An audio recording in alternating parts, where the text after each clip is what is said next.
Like so many people in 2017, I got all excited about the awesome potential of Bitcoin. With my background in math and finance, I fell in love with the concept, the underlying mathematics, and the disruptive potential of blockchain technology.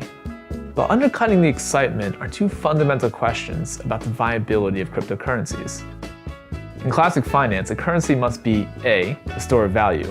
That is, you can save and spend it later because it has a stable value over time, like gold. And B, a medium of exchange, meaning people can use it in exchange for services and goods. Can Bitcoin meet these criteria?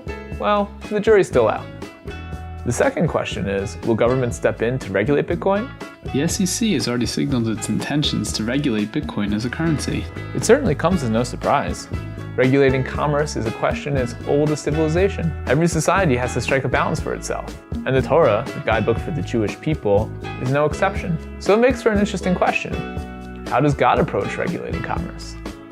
Now, there are a plethora of regulations and taxes in the Torah, but there's one, in my mind, that sticks out like a sore thumb.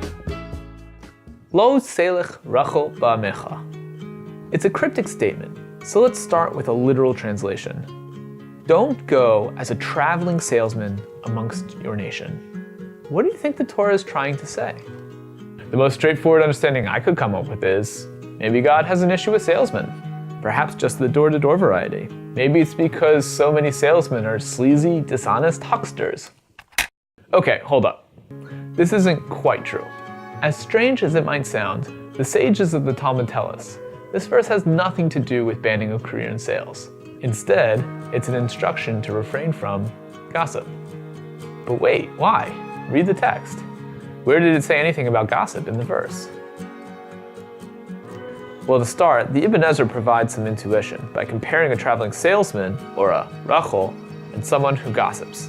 Just as a merchant transmits things, buying them here and selling them there, so too a gossiper transmits things, revealing to one what he heard from another. Now, while this explanation conceptually links the two roles, it doesn't tell us why we should be thinking gossip when we see the word salesman. Rabbi Yehuda Tzvi Berlin, known as the Netziv, fills this gap between the sages and the simple reading of the verse with a novel translation of the words.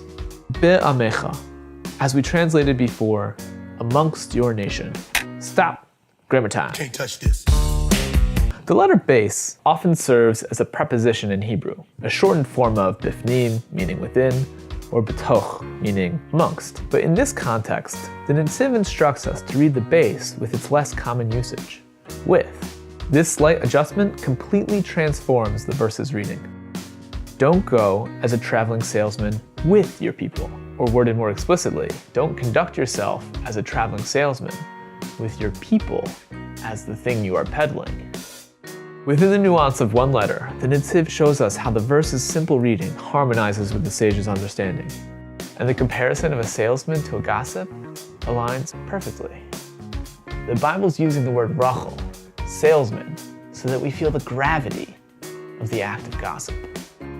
A gossiper isn't just talking about someone, he's taking that person's life in his hands and dealing it out. But in exchange for what? Why is gossip so seductive? Why do we find ourselves leaning in at the prospect of finding out a juicy secret? And why the urge to just dish it out? I want to propose that we're seduced because gossip itself behaves like a currency. And to validate this hypothesis, we need to revisit our Bitcoin analysis. Is gossip a store of value? Well, clearly there's some reason we click that link, turn to page 6, or eavesdrop on a conversation. Learning a secret or a juicy piece of gossip is a store of value. It almost makes us feel wealthy, like we've acquired something privileged that few others possess. Is it a medium of exchange? Like money, gossip begs to be spent, and its payoff is the rapt attention it commands. We need only look at the news cycle, YouTube, Facebook, and ask ourselves, are we selling the lives of our fellow human beings for attention? I thought Casey Neistat was on the money with his comment. Drama is rewarded with views. Drama is rewarded with attention. Drama is rewarded ultimately with dollars. For most of human history, the Bible's identification of the gossiper as a salesman was a profound cautionary metaphor.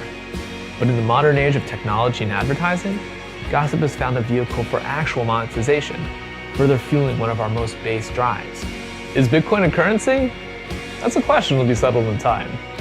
Will gossip ever cease being a currency? Only if we realize what it costs.